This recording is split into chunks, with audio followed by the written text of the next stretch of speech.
Amigos, bienvenidos a mi canal. En el video de hoy les mostraré cómo configurar la huella digital para proteger los datos de su tableta. Para configurar la huella digital ingresa al menú de configuración y vea seguridad y privacidad.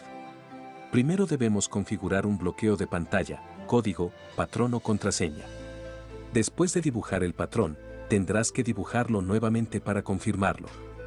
Después de configurar el modelo de pantalla podemos comenzar a configurar la huella digital.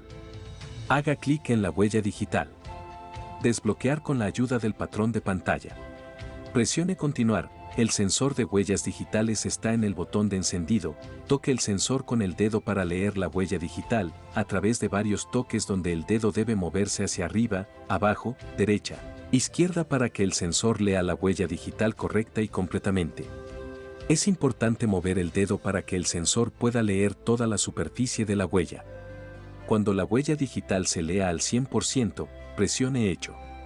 Si te gustó este tutorial, presiona el botón me gusta y suscríbete. Si tienes alguna pregunta, escribe en los comentarios y te responderé lo antes posible.